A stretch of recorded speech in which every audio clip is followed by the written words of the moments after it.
ఈరోజు మార్నింగ్ లేచేసరికి మా అమ్మమ్మ ఆల్రెడీ పప్పు కడుగుతుంది. ఇంకా మా చిన్నమ్మ ముగ్గెట్టేలోపు మా ఈదిలో వాళ్ళు ముగ్గులు ఎలా ఉన్నాయని చూశాను. ఇంక ఇది మన ముగ్గే, ఎలా ఉందో కామెంట్ చేయండి. ఇంకా మా చిన్నోడైతే గారెలు ఇవ్వలేదని ఎలా చూస్తుందో.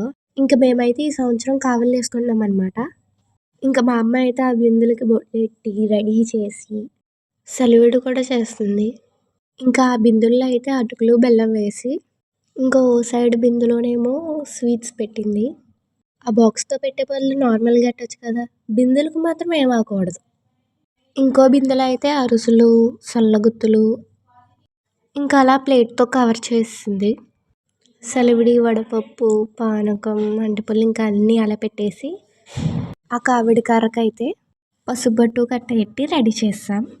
ఇంకా మా నాన్న అయితే ఆ కావిడిని గుడికి తీసుకెళ్తున్నారు. మా అమ్మ అయితే ఎదురొచ్చింది. ఇంకా అలా కొంచెంసేపటి తర్వాత మేము కూడా స్టార్ట్ అయ్యామన్నమాట.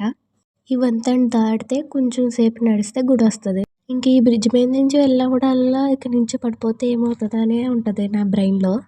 ఇంకా మేము అలా అయితే గుడికి వెళ్ళాం. కరెక్ట్‌గా మేము వెళ్ళేసరికి కావళ్ళు కూడా వచ్చేసినాయి అనమాట.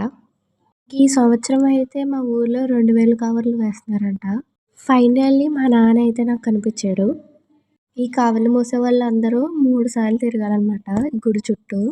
వాళ్ళు తిరిగేలోపు మేము కూడా మా దర్శనాన్ని అయితే చేసుకున్నాం. ఇంక ఇదైతే నా ఫేవరెట్ గేము. ఎయ్యగానే రూ. 20 వచ్చినాయి. అసలు పడతది అనుకోలేదు. ఫస్ట్ రింగే రూ. 20 పడిపోయినాయి. ఇంకా అలా వేస్తే ఓ సంతూర్ సబ్బు, ఓ బిస్కెట్ ప్యాకెట్ కూడా పడ్డది. ఇంక మళ్ళీ ఓ బిస్కెట్ ప్యాకెట్టు, ఓ ఫ్రూటీ. దెబ్బకి షాప్ అంకుల్ అయితే వెళ్ళిపోమన్నాడు. కళ్ళు కూడా కట్టారు. ఇంకా వెళ్ళే దారిలో నేచర్‌ని ఎంజాయ్ చేస్తూ వెళ్ళాను. ఇంకా బ్రిడ్జ్ పక్కన అయితే వేడి వేడిగా సల్లు పునుగులు, మిరగాయ బజ్జీలు కూడా తిన్నాం. ఇంకా నైట్ ఇంకా అలా ఐస్ క్రీమ్ తినేసి ఇంటికెళ్ళేసరికి మళ్ళీ ఐస్ క్రీమ్. వీడియో నచ్చితే లైక్ అండ్ సబ్స్క్రైబ్ చేయండి.